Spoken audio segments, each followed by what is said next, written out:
ನಿನ್ನೆ ಅಪ್ಲೋಡ್ ಮಾಡಿರೋ ವಿಡಿಯೋಗೆ ತುಂಬ ಜನ ಕಮೆಂಟ್ ಮಾಡಿದ್ರಿ. ಆ ಕಮೆಂಟ್ಸ್ನೆಲ್ಲ ನೋಡ್ತಾ ಇದ್ರೆ ಇಷ್ಟೊಂದು ಜನರಿಗೆ ಕ್ಲಾತಿಂಗ್ ಬಿಸ್ನೆಸ್ ಮಾಡೋ ಇಂಟ್ರೆಸ್ಟ್ ಇದೆನಾ ಅಂತ ಅನಿಸ್ತು. ಇವತ್ತು ಬೆಳಿಗ್ಗೆ ಆ್ಯಪ್ ಓಪನ್ ಮಾಡಿ ನೋಡಿದ್ರೆ ಟೋಟಲಿ 3 ಆರ್ಡರ್ಸ್ ಬಂದಿತ್ತು. ಎಲ್ಲ ಆರ್ಡರ್ಸ್ನ ಅಕ್ಸೆಪ್ಟ್ ಮಾಡಿಕೊಂಡು ಲೇಬಲ್ ಡೌನ್ಲೋಡ್ ಮಾಡಿಕೊಂಡು ಪ್ರಿಂಟ್ ತೆಗೆದಿಟ್ಕೊಂಡು ಇನ್ನು ಪಾರ್ಸಲ್ನ ಪ್ಯಾಕ್ ಮಾಡೋದಕ್ಕೆ ಸ್ಟಾರ್ಟ್ ಮಾಡಿದೆ. ನಾನು ಸಾರೀಸ್ನ ಸೆಲ್ ಮಾಡ್ತಾ ಇರೋ ಆ್ಯಪ್ ಬಗ್ಗೆ ಇವತ್ತು ಹೇಳ್ತೀನಿ ಅಂತ ಹೇಳಿದ್ದೆ. ಆ ಆ್ಯಪ್ ಯಾವುದು ಅಂತ ಸ್ವಲ್ಪ ಜನ ಆಲ್ರೆಡಿ ಕಮೆಂಟ್ ಮಾಡಿದ್ರಿ. ಇನ್ನು ಗೊತ್ತಿಲ್ಲದೆ ಇರೋರಿಗೆ ಹೇಳ್ತಿದ್ದೀನಿ. ಈ ಆ್ಯಪ್ ಯಾವುದು ಅಂತಂದ್ರೆ ಅದೇ ಮೀಶೋ ಆ್ಯಪ್. ಈಗ ಸ್ವಲ್ಪ ಜನರಿಗೆ ಅನಿಸ್ತಿರ್ಬೋದು, ಅಯ್ಯೋ ಮೀಶೋನಾ ಅಂತ. ಹೌದು, ಮೀಶೋನೇ. ಮೀಶೋ ಅಷ್ಟೇ ಅಲ್ಲ, ಫ್ಲಿಪ್ಕಾರ್ಟ್, ಅಮೆಝಾನ್ ನಲ್ಲಿನೂ ಕೂಡ ನೀವು ಸಾರೀಸ್ನ ಸೆಲ್ ಮಾಡ್ಬೋದು. ಬಟ್ ಅದರಲ್ಲಿ GST ನಂಬರ್ ಕಂಪಲ್ಸರಿ ಬೇಕು. ಬಟ್ ಮೀಶೋನಲ್ಲಿ ನೀವು GST ಇಲ್ಲದೇನೆ ಸೆಲ್ಲಿಂಗ್ನ ಸ್ಟಾರ್ಟ್ ಮಾಡ್ಬೋದು. ನಾನು ಸಾರಿ ಮಾರ್ತಾ ಇರೋ ವಿಡಿಯೋ ನೋಡಿದ ಮೇಲೆ ನನಗೆ ಗೊತ್ತಿರೋರೊಬ್ರು, ಸಾರಿ ಮಾರ್ತಿದ್ದೀರಾ, ಮನೇಲಿ ಖಾಲಿ ಕುತ್ಕೊಂಡು ಏನು ಮಾಡ್ತೀರಿ ಬಿಡ್ರಿ, ಏನಾರ ಒಂದು ಕೆಲಸ ಸ್ಟಾರ್ಟ್ ಮಾಡಿದಿರಲ್ಲ ಅಂತ ಅಂದರು. ನಾನು ಅವರಿಗೆ ಹ್ಞೂ ರೀ ಅಂತೇಳಿ ಸುಮ್ಮನಾದೆ. ಬಟ್ ನಾನು ಏನಾದರೂ ಒಂದು ಕೆಲಸ ಮಾಡಬೇಕಲ್ಲ ಅಂತ ಸ್ಟಾರ್ಟ್ ಮಾಡಿಲ್ಲ. ಪರ್ಟಿಕ್ಯುಲರ್ ಆಗಿ ಇದೇ ಕೆಲಸ ಮಾಡಬೇಕಂತ ನಂಗೆ ಅನ್ಸಿದ ಮೇಲೇ ಈ ಸಾರಿ ಬಿಸ್ನೆಸ್ನ ಸ್ಟಾರ್ಟ್ ಮಾಡಿದೆ. ನಿಮಗೂ ಸ್ಟಾರ್ಟಿಂಗ್ನಲ್ಲಿ ನೆಗೆಟಿವ್ ಕಮೆಂಟ್ ಪಾಸ್ ಮಾಡೋರು ತುಂಬ ಜನ ಇರ್ತಾರೆ. ಅವ್ರ ಮಾತಿಗೆಲ್ಲ ಕಿವಿ ಕೊಡದೆ ನಿಮ್ಗೆ ಅನಿಸಿರೋದನ್ನು ನೀವು ಮಾಡಿ.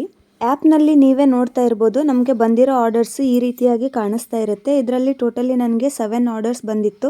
ಆಲ್ರೆಡಿ ಅದು ರೆಡಿ ಟು ಶಿಪ್ಪಲ್ಲಿದೆ. ಅಂದರೆ ಇಲ್ಲಿವರೆಗೂ ನನಗೆ ಟೋಟಲ್ ಆಗಿ 7 ಆರ್ಡರ್ಸ್ ಬಂದಿತ್ತು. ಅದನ್ನು ಆಲ್ರೆಡಿ ಕೊರಿಯರ್ ಬಾಯ್ ತೊಗೊಂಡು ಹೋಗಿದ್ದಾರೆ. ಹಾಗಾಗಿ ಅದು ಶಿಪ್ಡಲ್ಲಿ ತೋರಿಸ್ತಾ ಇದೆ. ಆ್ಯಂಡ್ ನಿಮಗೆ ಡೈಲಿ ಎಷ್ಟು ಆರ್ಡರ್ಸ್ ಬರುತ್ತೆ, ಅದರಲ್ಲಿ ನೀವು ಎಷ್ಟು ಆರ್ಡರ್ಸ್ನ ಆಲ್ರೆಡಿ ಪಾರ್ಸಲ್ ಕೊರಿಯರ್ ಅವ್ರಿಗೆ ಕೊಟ್ಟಿದ್ದೀರಾ, ಎಷ್ಟು ಆಲ್ರೆಡಿ ಡೆಲಿವರಿ ಆಗಿದೆ, ಪ್ರತಿಯೊಂದು ಅಪ್ಡೇಟನ್ನು ಕೂಡ ನೀವು ಈ ಆ್ಯಪ್ ಮೂಲಕ ಕಂಪ್ಲೀಟ್ ಆಗಿ ತಿಳ್ಕೊಳ್ಬೋದು. ಮೀಶೋ ಆ್ಯಪಲ್ಲಿ ಸ್ಯಾರೀಸ್ನ ಸೆಲ್ ಮಾಡೋದಕ್ಕೆ ನಿಮಗೆ ಕಂಪಲ್ಸರಿ ಲ್ಯಾಪ್ಟಾಪೇ ಬೇಕು ಅಂತ ಏನಿಲ್ಲ. ಮೊಬೈಲ್ನಲ್ಲಿನೇ ಈಸಿಯಾಗಿ ನೀವು ಆಪ್ರೇಟ್ನ ಮಾಡ್ಬೋದು. ಈ ವಿಡಿಯೋ ನೋಡ್ತಾ ಇರೋರಲ್ಲಿ ಆಲ್ರೆಡಿ ಕೆಲವೊಂದಿಷ್ಟು ಜನ ನೋಡಿರ್ತೀರಾ ಮೀಶೋನಲ್ಲಿ ಹೇಗೆ ಸೆಲ್ ಮಾಡೋದು ಅಂತೇಳಿ. ಆದರೆ ಅದರಲ್ಲಿ ಕೆಲವೊಂದಿಷ್ಟು ಜನ ಏನು ತೋರಿಸ್ತಿರ್ತಾರೆ ಅಂದರೆ, ಥರ್ಮಲ್ ಪ್ರಿಂಟರಲ್ಲಿ ಅವರು ತಮಗೆ ಬಂದಿರುವಂಥ ಆರ್ಡರ್ಸ್ಗಳ ಲೇಬಲ್ಗಳನ್ನ ಡೌನ್ಲೋಡ್ ಮಾಡ್ತಿರ್ತಾರ.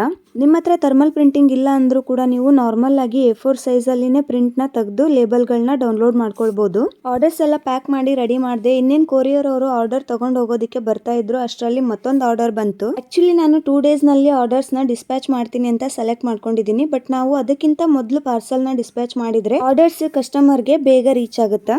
ಒಬ್ರು ಈ ಡೌಟ್ನ ಕೇಳಿದರೆ, ಡಿಸ್ಪ್ಲೇ ಮೇಲೆ ಆಗ್ತಾ ಇದೀನಿ ನೋಡಿ, ಬಿಸ್ನೆಸ್ ಹೇಗೆ ಸ್ಟಾರ್ಟ್ ಮಾಡೋದು, ಮಟೀರಿಯಲ್ ಯಾರು ಸಪ್ಲೈ ಮಾಡ್ತಾರೆ, ಡೀಟೇಲ್ಸ್ ಹೇಳ್ತೀರಾ ಅಂತ ಹೇಳಿ. ಇವ್ರ ಡೌಟ್ಸ್ನ ನಾನು ನೆಕ್ಸ್ಟ್ ವಿಡಿಯೋನಲ್ಲಿ ಕ್ಲಿಯರ್ ಮಾಡ್ತೀನಿ. ನಿಮಗೂ ಇವ್ರ ತರ ಏನಾದರೂ ಡೌಟ್ಸ್ ಇದ್ರೆ ಕಮೆಂಟ್ ಮಾಡಿ. ಹಾಗೆ ಮೀಶೋ ಆ್ಯಪ್ ಬಗ್ಗೆ ಇನ್ನಷ್ಟು ಇನ್ಫಾರ್ಮೇಷನ್ ತಿಳ್ಕೊಬೇಕಿದ್ರೆ ಪಾರ್ಟ್ 2 ಅಂತ ಕಮೆಂಟ್ ಮಾಡಿ. ನೆಕ್ಸ್ಟ್ ವಿಡಿಯೋನಲ್ಲಿ ಇನ್ನಷ್ಟು ಡೀಟೇಲ್ ಆಗಿ ನಾನು ಇನ್ಫಾರ್ಮೇಷನ್ ಶೇರ್ ಮಾಡ್ತೀನಿ.